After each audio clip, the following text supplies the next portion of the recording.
For my parents, it was probably the assassination of then President of the United States, John F. Kennedy. Or maybe it was the day 2 Americans walked on the surface of the moon for the first time. For my grandparents, it was most likely the day Pearl Harbor was bombed. For my generation, it was September 11th, 2001, the day of the worst terrorist attack on America, when for the first time I experienced the sensation of everything stopping and realizing that when everything started up again, things will have changed. For others, the first time you experienced that sensation might have been about 18 months ago when, like a lot of other universities, schools, churches, and businesses, Ohio University closed its doors and sent everyone away because of the COVID-19 pandemic. While there may be a few folks here who can remember all of these events, there is something about the first time we experience a historic event that begins a change in the world and impacts pretty much all individual lives too. I remember listening to my grandparents talk about where they were and how they learned about the bombing of Pearl Harbor and all the feelings they could still remember. They knew their lives were about to change, and their lives did change. Both of my grandfathers and one of my grandmothers joined the military and served during World War II. Now, I was not alive for any of the moonwalks, but I'm never tired of listening to my parents talk about how they stayed up late to watch, and especially that first one, and how that first one filled them with hopeful expectations for the future.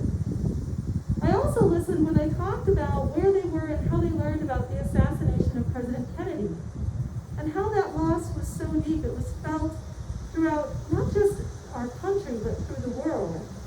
And that grief lingered and influenced many lives, like those working at NASA who endeavored to realize Kennedy's goal to put an American on the moon before the end of the 1960s. There's something powerful and personal about listening to someone's memories of a historical event that is very often missing from history books. Whenever I listen to my elders share such memories, I couldn't help but wonder what it would be like to live through a major event that would change the world. I got my chance 20 years ago when I watched the terrorist attacks on the World Trade Center in New York City and the Pentagon on television, and then later learned about the passengers of a plane that prevented that third target from being hit. When I talk with people about September 11th, 2001, I tell them what I remember more than the images on the television is the silence. For several weeks, there were no airplanes flying in the sky, and that created an eerie quiet, even in my small hometown in Wisconsin, where I lived at the time. The silence extended for weeks, and that silence was felt by everyone, even businesses. I sat in a small independent bookstore where I worked as manager on Main Street day after day and looked out at an empty street. No one was out shopping. At Target, a week after the tragedy, there may have been 6 of us in the entire store. Americans had instituted a self-imposed lockdown in response to the terrorist attack. When people finally started going out again and shopping, we discovered it was difficult to get inventory because New York City is a hub, especially in the publishing world, and they were incredibly busy cleaning up. It was months before they started shipping goods out again. And it took my bookstore 2 years to recover financially from the lack of business experienced in just a few weeks. Now, a friend of mine has a very different memory. 2 years ago today, he got called to go to New York City and serve as a chaplain for the rescue workers.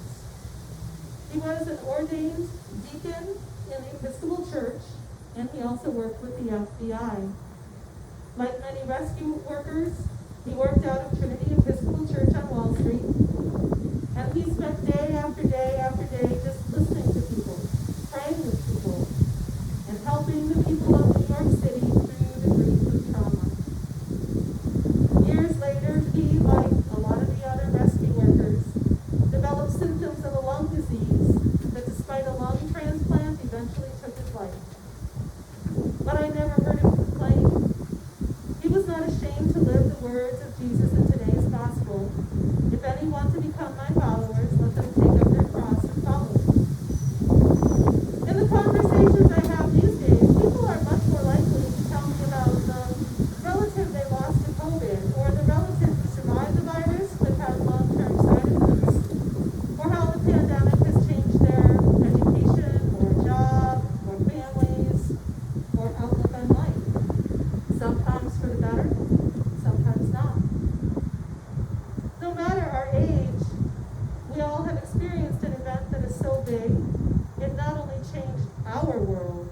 changed the whole world. And even if we're familiar with other such events from history, it is much more powerful when we find ourselves living through those events. That's when we realize that it can take a long time to process and understand and adapt to these events and the changes they bring, because it might actually feel in the time like we lost the world we know. For the disciples who followed Jesus, this world-changing event was Jesus' death and resurrection. As much as we modern Christians might be familiar with this story, they were events that were challenging to understand and process. Remember, every version of the resurrection in the four Gospels has the disciples hiding, terrified, and devastated by Jesus' death. No one expected Jesus to be raised. When the first witnesses at the tomb experienced the risen Jesus, they were terrified and confused. And when those witnesses went and told the disciples that they had seen Jesus, the disciples didn't believe them. Even after the risen Jesus appeared to them in person, the disciples still didn't grasp what the presence of the risen Jesus means, that the world has changed. Nothing would ever be the same, but living into that change would not be simple or easy, and it still isn't, because it does feel like the world has been lost.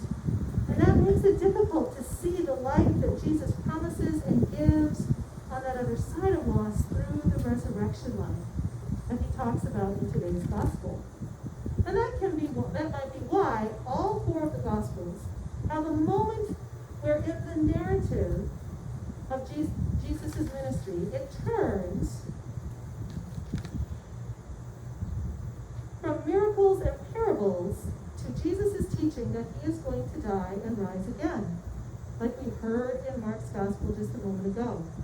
Today's Gospel lesson is a turning point. It turns from what Jesus did to pointing to who Jesus is and what makes Jesus who he says he is by pointing to the cross and the resurrection. We read or heard that Jesus had a bit of a conversation with his disciples, asking first, who do people say he is? And then asking, who do they think he is? This is the first time someone identified Jesus as the Messiah in Mark's Gospel. Now, to be called the Messiah is a big deal. And the author of Mark's Gospel seems to have Jesus respond to this revelation by teaching what it means to be the Messiah. It does not mean starting a mega church with hundreds of thousands of members, expensive programs, multiple sets of musicians, and a multi-million-dollar budget. It does not mean gathering and training an army of humans and angels to violently combat the Roman military for governing power. It means being obedient to God, because the Messiah is God's spokesperson. It means being obedient to God, because the Messiah reconciles humanity to God and mediates God's forgiveness. It means being obedient to God because the Messiah represents God as God's Son and ruler of God's kingdom here on earth. To say Jesus is the Messiah is to say God is somehow actually present through the person, words, and actions of Jesus. Jesus lived this obedience to God even when he was betrayed, tortured, and died a cruel, humiliating death, which had to have been traumatic for his followers.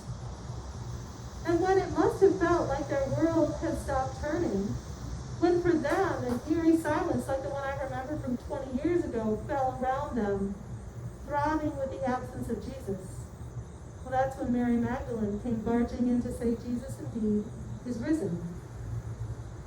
Which means if they thought his death had changed the world and they hadn't seen anything yet, but it was still hard to believe. Even though they'd been with Jesus every step of the way, it was hard for those first followers to accept and trust resurrection life, even after the risen Jesus had stood among them. It wasn't until they had some help from the Holy Spirit that the disciples were able to catch up to that resurrection and adapt to the change it brought to the world. They began to live that resurrection life in the world, but what they did instead. They started communities that even eventually became what we call the early church. They took in people's society at the time threw away. Orphaned children, women who had no property or family to care for them. Those who had failed in that society were not going to be given a second chance. The disabled, the disfigured, whoever didn't fit the desired social criteria of the time. The followers of Jesus also talked about his death and resurrection and welcomed others who wanted to live in that new way, that resurrection-like way that embodies the forgiveness of God, a life that lives with God at its center, a life that doesn't insist on its own way but does insist on God's way. It's still not easy to do or even to imagine how to live that resurrection life today. But all the world-changing events, either from history or the one we're living through, can offer opportunities to look for where the Holy Spirit is calling us to live that resurrection life. Sometimes we can, like my friend who grabbed his bag and went to New York on September the 12th, 2001. Sometimes we don't do so well. You see, another memory I have from 20 years ago is how churches of every denomination and every other house of worship, for every religion, in every town, in every city, were more full than usual that first Sunday after the terrorist attack. But they weren't ready. They weren't ready for all the people. How could they be? The clergy and regular attenders were still grappling with the trauma of 9/11.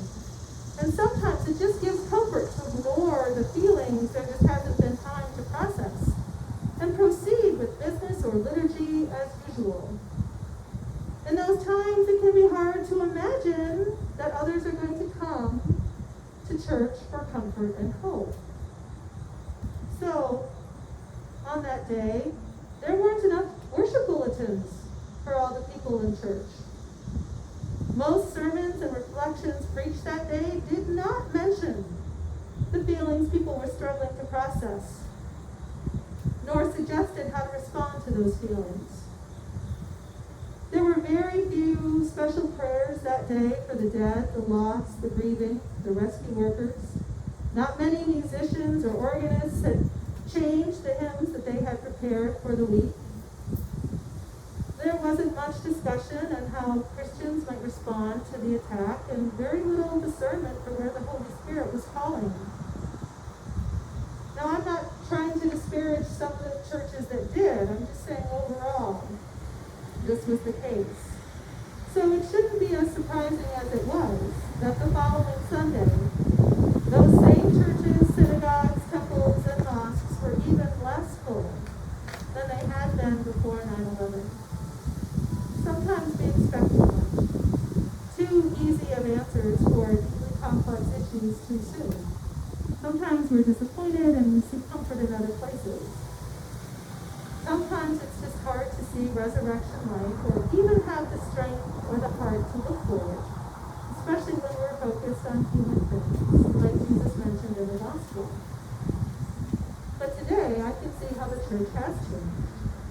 Most parishes are likely to include recent events that are distressing or disheartening in prayers and even in sermons. Our music ministers are much more likely to make changes to the hymns that they selected months ago, even if they aren't just practice. We are more likely to admit when we are hurting with our community. I also notice more Episcopal clergy and parishes are more active in interfaith groups as we seek to understand and love each other in seeking common ground and serve together for the common good. We might not have been able to discern right away, but we did eventually lift our hearts to the Holy Spirit and at least try to adapt and go where God is calling us. I was recently asked by several different people about the value in remembering September 11th, 2001, especially in light of our military personnel, some of whom have spent the majority of their lives over this past 20 years fighting a war that began that day, are returning home. We want to be sensitive to them. And we want to be as welcoming and supportive as we can of the refugees from Afghanistan who are leaving because they're in danger for helping our country during that war. And we don't want to inadvertently stir up anger or distrust, because there is plenty of that going around already. But I believe there is still value in remembering, especially when we remember how we did or did not respond to that event with resurrection life. Did we change? Did we seek to recognize the risen Christ and follow him? Or were we too taken with human things like comfort and power, anger and vengeance? Perhaps the value in practicing this type of remembering is that we can apply it to the historic time we're living in now. I know you are all weary of the pandemic, everyone is. I know there's disappointment that this current surge of new COVID cases could prevent activities that you are looking forward to. I understand the desire to pretend that it isn't happening. That's just another human thing to do. But we could look beyond those human things to that resurrection life that is tingling all around us, even right now. The Holy Spirit has not abandoned us.